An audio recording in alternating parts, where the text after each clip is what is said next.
Hello everyone, and today I'm going to be asking the question, should Puzzle of Time be banned in either standard or even expanded formats? So I know there's been some discussion about this, and I wanted to get a little bit more in depth about the issue and kind of examine some of the results that the card has been putting up and why this is a current time for us to actually look at this card more closely. So this all started when I was looking at Zoroark GX, and as you can see on my Shining Legends list, I put Zoroark as number 2 as the number 2 card that was going to be the most impactful out of Shining Legends. Yeah, and I couldn't have been any more wrong. I felt like, Righteous Beating, it was a good, but I felt like Trade was just kind of an ability that was going to be supported. I didn't think it was a very good attacker because, like I said, you were not really going to use Trickster GX, and Righteous Beating just didn't seem to do enough for me. But I think I definitely underestimated Trade, and just the fact that you can get rid of a card and draw 2 cards, and it's not an ability that you only can use once per turn. You can use it several times, as long as you have out more than one Zoroark. And a lot of times Trade is just going to give you the consistency to win a game over your opponent. So I think I definitely underestimated. But anyways, I was looking at Zoroark and I was kind of like, okay, this card is legitimately dominating both formats, standard and expanded, and I think it's doing so more harshly than even Gardevoir was. So I was like, is this a time when we should look at Zoroark? And one of my friends, he said, I don't really think Zoroark is the problem. I really think it's Puzzle of Time that kind of pushes Zoroark and over the edge a bit. All right, so now if we look at the Memphis top 8, as you can see here, this was the top 8. So we have Buzzwole, Lycanroc, Zoroark, Lycanroc,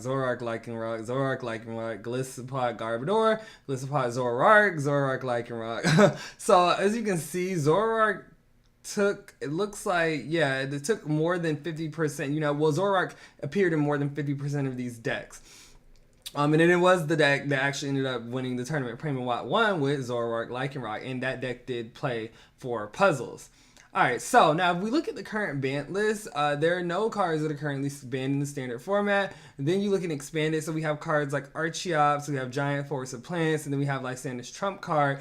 And no cards are currently banned in Unlimited because nobody really plays Unlimited. But yeah, so when you think about it, Puzzle of Time is banning Puzzle of Time would kind of be like a ban on Trump card. So remember before Trump card was banned, it wasn't necessarily the Pokemon that were in the decks featuring Trump card. So it was kind of like Seismitoad and Exeggutor. They broke Trump card, but instead of banning those Pokemon, we kind of just banned the Trump card because that's what the issue really was. And I think that's kind of a similar situation we have here. I don't think that Zoroark GX is necessarily the issue, but I think Trade kind of pushes or kind of breaks Puzzle of Time and turns it into something that's really, really, really, really ridiculous.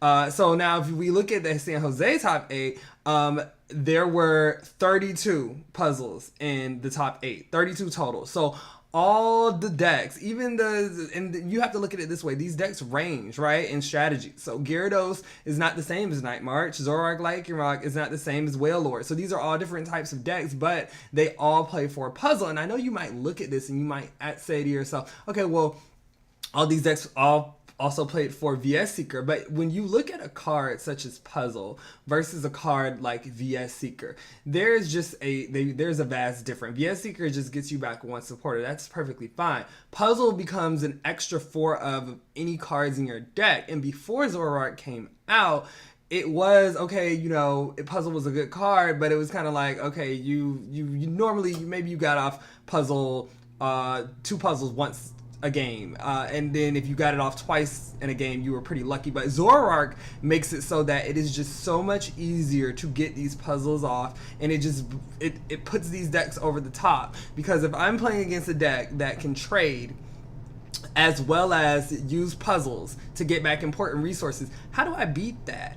So again, look at the top 2 of the Memphis regionals. We had Priam versus Azul, and I believe Azul had 4 enhanced hammers in his deck and he was playing Garbodor, and that still wasn't enough because, okay, yeah, you can get rid of my energies, you can put your, you can lock me down with Garb, but all I'm going to do is I'm just going to puzzle to get back my Field Blowers, I'm going to puzzle to get back my DCEs, and I'm just going to end up beating you in that matchup and, just outgrinding you in the end. So I definitely think that Puzzle is a card that we should look at. As far as my verdict, I still think it is too soon to tell. I don't think it's okay to just ban it outright just yet, but I do definitely think it is a card that we should look at, and I think it is a card that is pretty impactful at the moment. I would argue that it's probably one of the best trainers in the game at the moment, and I think Zoroark kind of has enabled it to kind of be pushed, or maybe it was that Puzzle was just always good, but we just kind of underestimated it before. But please let me know what you think. I know you guys usually don't like my opinions on things, anything that comes out of my mouth. People just jump to disagree with me. So anyways, besides that, I want to know what you guys think, so please leave a comment below and let me know.